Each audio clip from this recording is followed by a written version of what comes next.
Olá, seja bem-vindo ao nosso Papo de Discípulo. Nesse novo formato, a gente recebe sempre um entrevistado falando sobre família, sexualidade, pós-modernidade ou Bíblia. O assunto de hoje diz respeito à pós-modernidade e é suicídio. A gente recebe o pastor Beto Soares falando sobre isso. Fica com a gente e até já.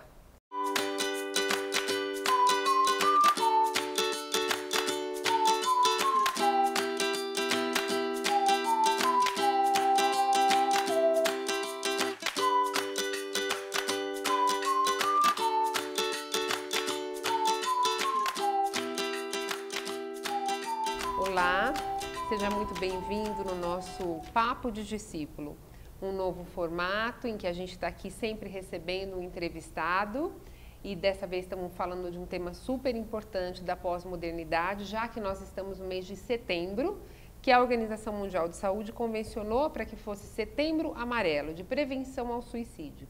E nós estamos recebendo hoje o pastor Beto Soares, que é pastor da Igreja Adventista da Promessa em Sorocaba e é psicólogo. Tudo bem, Beto? Tudo bem, é um prazer estar com vocês. Espero poder ajudá-los de alguma maneira aqui hoje. Beto, por que é importante? Parece que assim, suicídio durante muito tempo foi um tabu, né? Não se falava sobre o assunto. E de uns anos para cá, a gente percebe que esse assunto está muito mais em evidência. Por que é importante falar sobre suicídio? Bom, então, por que é preocupante? Uma pessoa tirar a própria vida é chocante. O que faz uma pessoa fazer isso? Isso é uma coisa que a gente sempre se pergunta. A OMS se preocupa porque a taxa de mortalidade por suicídio é alta. É 800 mil por pessoas por ano. Pensa assim, né? Uma população de 6 bilhões de pessoas que tem aproximadamente o planeta. 800 mil você acha que é pouco? Não, é muita gente. É muito. E aí a OMS tem uma preocupação hoje de reduzir 10% esse número, porque é um número muito alto, tem que reduzir. E aí vem o grande questionamento, por que essas pessoas tiram a própria vida? O que faz um cara acabar com a própria vida dele, sendo que a gente faz de tudo para preservar a nossa vida. Por isso que é chocante, por isso que a OMS olha com cuidado com isso, e por isso que a gente que é cristão, quando sabe de um assunto desse, a gente fica chocado, porque a gente lida com vida e a pessoa vai lá, tira a própria vida, né, achando que a morte é uma solução para o problema que ela está. E por que, Beto, tem crescido assim, o número de suicídios entre jovens e entre pessoas da terceira idade? Por que isso? Na verdade, a taxa de suicídio de jovens e de pessoas de terceira idade, eles sempre foram mais ou menos o mesmo. É que hoje a gente sabe de mais casos. Hoje, por conta da mídia, hoje, por conta da informação que a gente tem muito fácil, a gente descobre muito mais rápido o que aconteceu. O fato é que suicídio é muito mais comum em público de vulneráveis. Pessoas com drogadictos, pessoa que é dependente de droga, pessoas na classificação LGBT, né, que é o pessoal que tem problemas com homossexualidade, problema no sentido de não se aceitar, né, transgêneros. A gente também tem idosos que já entram no público de vulnerabilidade. E aí você tem várias causas que fazem com que esses públicos tentem o suicídio. Jovem, por quê? Jovem aparece muito, porque a gente tem muitos jovens hoje. Nessa população que eu falei de vulnerável, tem a depressão e ansiedade, que são causas que levam ao suicídio. Também é comum em jovens e em adolescentes. Mais comum hoje do que antigamente, por conta de todo o contexto social que a gente vive. Né? Onde ele é cobrado, onde ele tem que enriquecer antes dos 30 anos, onde ele tem que definir uma profissão com 17. Frente a toda essa pressão, aí você vai ter somado outras coisas. Essa pessoa ela vai entender que o suicídio é a resposta para aquilo que ela está vivendo, aquele drama, aquela tempestade que ela está vivendo dentro dela. Todo suicida é depressivo? Pode-se afirmar isso? Em todo suicida, há componente depressivo, que eu acho que é melhor falar isso. O suicídio, existe uma série de coisas acontecendo, e aí você tem a depressão, uma delas. A depressão, a ansiedade, a culpabilidade da pessoa frente a ela não ter conseguido algo, a autocobrança.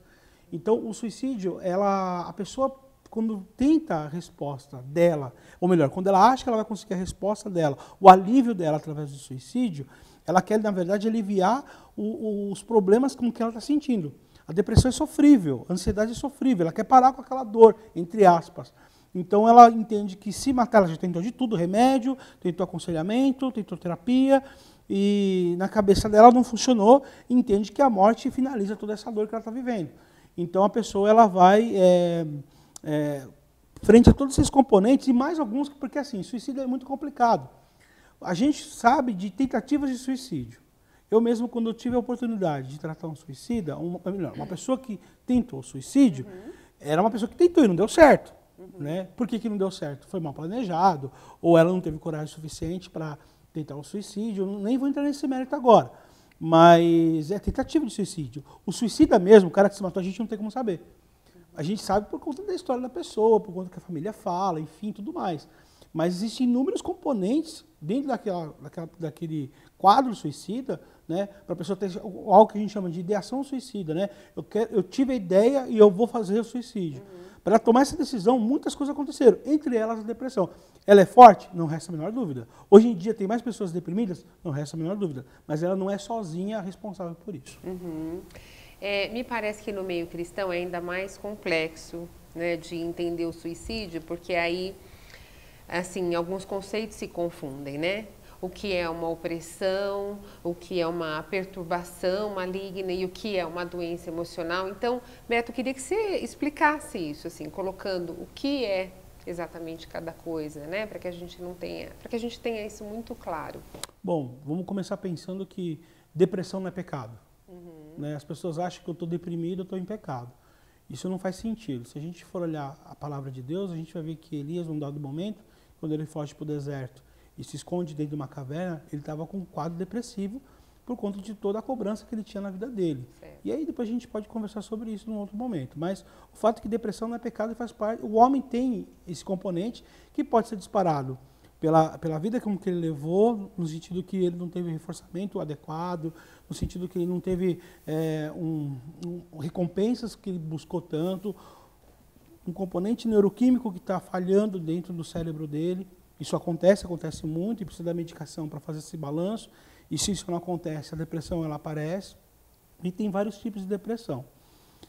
Isso acontece. E a gente tende a achar que a pessoa com depressão, ela é uma pessoa que está sendo dominada por Satanás. Satanás pode se aproveitar disso. Mas uma coisa é a depressão, outra coisa é a pessoa que está sendo dominada por Satanás. São coisas distintas. Né? E a pessoa que está com depressão, é lógico que a oração pode solucionar a vida dela. Mas ela também tem que procurar uma ajuda profissional, um psicólogo, né, uma ajuda de psiquiatra, né, para fazer um tratamento conjunto, os dois aí, para que essa pessoa, junto com a fé dela, tente sair desse quadro depressivo e tenha uma vida boa. No caso do suicida, a pessoa se matou porque Satanás foi lá e fez ela se matar. Ele pode fazer isso? Pode. Só que a gente não pode generalizar esse caso. Né? E é lógico, ele se aproveita disso, dá aquele empurrão que falta, mas tem muitas outras coisas acontecendo. E por que um jovem cristão se mata? Vamos pensar. A cobrança nele, com ele mesmo, é muito alta. Vamos pensar num jovem cristão que entendeu, em algum momento, que ele pode ser um homossexual. Vamos pensar nesse quadro que é tão muito comum, infelizmente. Ele tem uma família cristã, ele tem os pais pertencentes à igreja, de repente ele se vê numa situação que ele fala, opa, será que eu sou homossexual? E aí ele começa a brigar com ele mesmo nessa situação. Mas é pecado. E aí o que eu faço? E como que eu vou viver? E como que vai ser? E agora? E aí, e minha família? E no momento que ele entende que ele é de fato, nesse caso, eu não vou entrar no mérito da homossexualidade, porque essa não é a nossa discussão, mas aí quando ele fala, não, eu sou homossexual, ele vai encarar a família. E como minha família vai reagir? E aí tem toda essa pressão. E aí é lógico, né? Como a gente está entrando no grupo de vulnerável, tem a aceitação familiar, a aceitação social, né? Tem os problemas pessoais com ele mesmo, né? E tem a cobrança religiosa em cima dele. Enfim, acontece uma avalanche de coisas, certo. E aí a resposta que eu tenho é acabar com a minha própria vida. Porque eu acabo com sofrimento, porque isso é sofrimento. Sofrimento literal. O cara não sai de casa, o cara sente dores, o cara não quer mais saber de nada. Então isso pode acontecer. Então, num cristão, eu peguei um exemplo muito estereotipado, eu sei disso, mas é uma coisa que pode acontecer. Pode. Entendeu? Eu espero ter sido claro. Com certeza. E já que você tocou nesse ponto, assim, como que a gente percebe se um familiar está trilhando esse caminho perigoso do suicídio? Que sinais essa pessoa vai dando? A prevenção do suicídio ela é muito difícil, Porque assim, a gente não tem uma receita de bolo para isso. Olha, fez isso, fez aquilo, o outro é um suicida. Um suicida, a pessoa que tem pode ter, pensar em suicídio, ela tem algumas coisas que a gente observa mais ao longo de algum tempo, não é também do dia para a noite isso.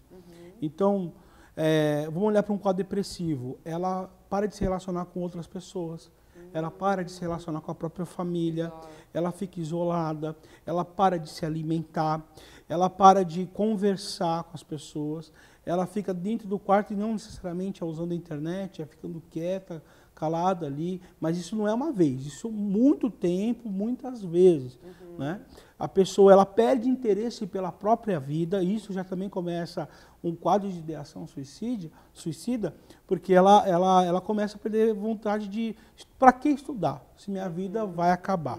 Para que trabalhar, se minha vida vai acabar? Para que me relacionar? E isso vai ocorrendo até a pessoa parou com tudo na vida dela, e aí só me resta o quê? Tentar um suicídio. Mas é lógico, eu fui aqui muito simplista, né? Tem muito mais coisas que envolvem isso, mas são coisas que a gente tem que observar. Está diferente? Tem alguma coisa estranha? Procura um profissional, é a dica que eu dou. Não adianta você falar, eu vou aconselhar, eu vou dar um jeito, ele vai me ouvir. Vai te ouvir 1 minuto, no minuto seguinte já não vai ouvir mais. Procura um profissional. Vai para um psicólogo. O psicólogo entendendo que é importante o psiquiatra, ele faz o encaminhamento ao psiquiatra. E aí entra com ação tanto terapêutica como medicamentosa, para que a pessoa ela tenha chance de não ir para o suicídio. Porque, infelizmente, o suicídio, todo mundo pode estar sujeito a partir todos esses quadros que a gente falou, de depressão, de ansiedade, os dramas da vida, né? A pessoa que tenta o suicídio foi uma pessoa que a vida não deu certo. Uma pessoa que a vida foi violenta contra ela. Né? É uma pessoa que a vida não tem sido nada boa e tudo que ela fez não deu certo. Mas assim, não é um trabalho que foi embora, não. Ela foi vítima de violência pesada, ela foi vítima de rejeição pesada. E tudo isso que acontece faz com que ela fale assim, olha, minha vida não tem sentido, ela é sofrível, eu tenho dores, para acabar com essa dor, é só acabando a minha própria vida. Né? Beto, eu te agradeço muitíssimo. Foi um prazer. Foi um papo muito interessante. Acredito que se a gente quisesse, a gente falaria muito mais sobre esse assunto, mas enfim, eu acho que de várias coisas importantes que você falou, que eu quero destacar se você percebe um familiar, alguém trilhando esse caminho, busque ajuda, né? Que a família não tente sozinha aconselhar ou fazer ou orar. É claro que a gente sabe que a gente tenha fé e Deus pode curar uma pessoa que está com um transtorno, uma doença emocional, mas que busque ajuda de pessoal especializado, de profissionais especializados. E se você, porventura, que está assistindo esse programa, já pensou em suicídio, está trilhando esse caminho, busque ajuda e saiba, acima de tudo, que Deus tem vida para você. Né? Há saída, há solução, há um outro caminho, que você agarre essa chance de vida que Deus te deu e busque ajuda. Muito obrigada, gente, e até o nosso próximo Papo de Discípulo.